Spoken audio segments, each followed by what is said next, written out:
Nanaputay bersikulo katukuhan may istoryan diya sa Roma 3:23 nagingon nga sanglit na kasalaan tanan ug ang tanan nawad-an sa himaya sa Dios. Mo ang pulong sa Dios magamputa Ginoo dalaygon ka Dios. Panangini Ginoo ang imong buhing pulong sa ligsang nasus nga siton amin. Kini bang sa Roma 3:23 sanglit na kasalaan tanan ug ang tanan nawad-an himaya sa Dios. Tanan na gyud sa way perfect sa tao.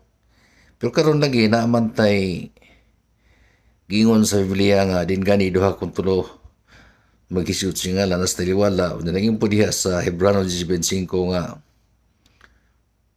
di ta mabuwag sa panagtigom aron nga pagdinasigay. Ana ang pagdasi na to. Suri lang isuon nga sangan sa Ginoo kanang magdasig ko sangan sa Ginoo tungod kay bisa dili mga ko perfect kay Ginoo ra mga perfect isuon pero ang matag-usa nato naaptay katungod sa pagdasig sa matag-usa. Kamo pwede sa mo nga inyo kung dasigon kay magdinasigay man lagi di makaingon ako ray mo dasig gitagaan tas Ginoo sa pagdasig sa matag-usa. Mo na nga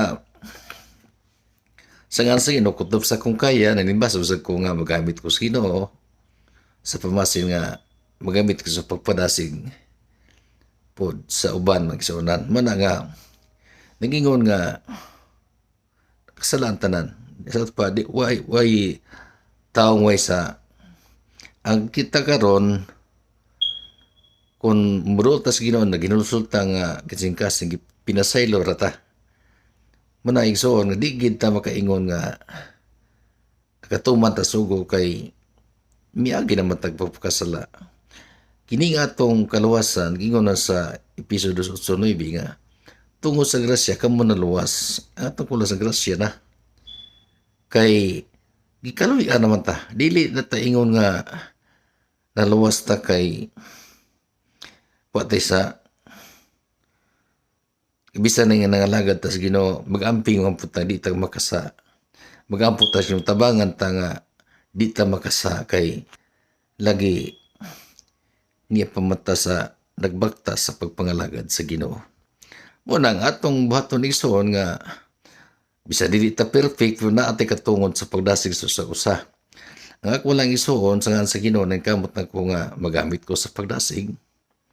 Pwede masag ko inyo kung komentaryuhan pero basta hawag ang kung dili ko perfect. Ang Ginoo ray perfect kunya ang anian nako halama pong gibuhat ang katungod nako sa pagdasig.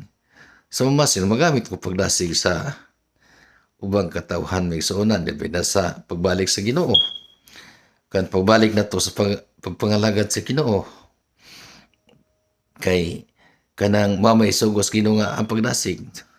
Mo na nga naghatag og minsay di tungod kay kanang aron nga kana ang ahaw na ning gusto sa Ginoo nga magamit ko pagdasig kung kamo pwede sa mo maghatag mo komentaryo diha nga pagdasig sa ako. May suunan kay may katungan usa nato pagdasig para nga musangkot ta sa katumanan sa gusto sa Ginoo nga mahimot ang tarong at mga sa Dios kitang tanan magamit sa Ginoo sa pagdasig sa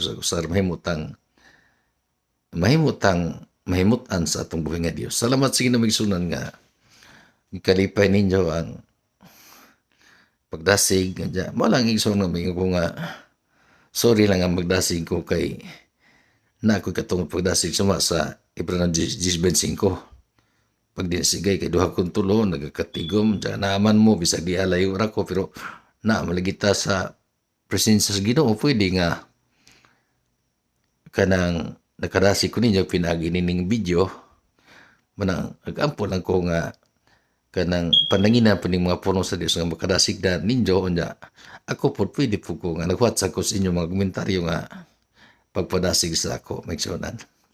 Salamat sa Ginoo maotora atong pulong magampot sa pulong sa Dios maigsunan diya sa maong isutan na do sa Roma 3:23 Ginoo dalaygon ka Dios. Salamat Ginoo nga bisa di man may perfect tanan may nakasa pero nakaduol mi kanimo kay imong mingi pasaylo sa among paghinusol imong gidawat. Ang salig o Dios nga hanan mo kami tako sa imong puno sa imong grasya Ginoo. sa ngalan ni Jesus nga Nazaret ng isalig. Amen. Amen. Marto magisunan, salamat sa mga to. Bye-bye.